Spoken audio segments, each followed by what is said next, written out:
До кінця тепер тримав у руках книжечку, яку не так давно купив. Вона видана в 2014 році від Михайла Чухрана «Сім тайстринок». Михайло Чухран Вчора мав подачу до народження. Мав ювілей красний, так. Я хочу повісти, що то є сучасна русинська поезія.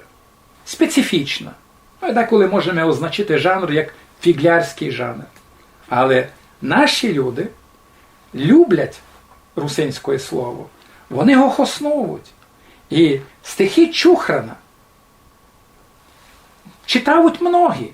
Тисячі і тисячі. Через інтернет вони розлетілися по цілому світі.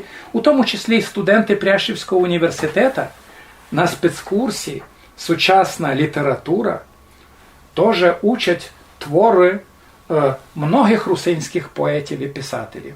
Між тим, фіглярська література у нас в нашому спецкурсі якраз представлена творами Михайла Чухрана. Так що мені би хотілося йому загратулювати, маючи таку можливість, і повісти многое і благое літа. І може щось прочитати із самого Чухрана «Сковорода і Вашингтон». Колись єдну любив я жінку, ще доста іпнув, молоду.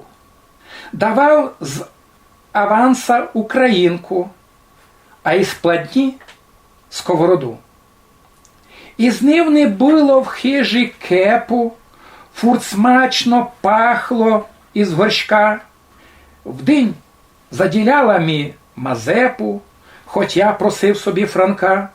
Не брала в руки Ярослава, юй Володимир був смішний, Смельницьким размя і послала. Та так, що Боже сохрани, таким сміттям і не смішиня, і ще бись Леніна найшов. Не фіглювала із грошима, серйозну мала б ним любов, но разся стала з ним проблема. Пакує цуря й куфри, тебе лишаю я навхтема, іду до кума, до Петри. Богата буду, гібарменка, тож не дзвони і не пиши. Хоч я й силував Шевченка, і два Грушевські в рокаші. Пушла, ще й дуркнула дверима, пропала гет під ока кліп. Сам, без жони, і папа з Рима, гризу сухий вечері хліб. А кума справді люблять жони, таков натуров жунська є, бо он дає їм Вашингтони, бо он їм Франкліни дає. Тут досить інтересна інтерпретація визначні особи і особи, котрі на національній валюті.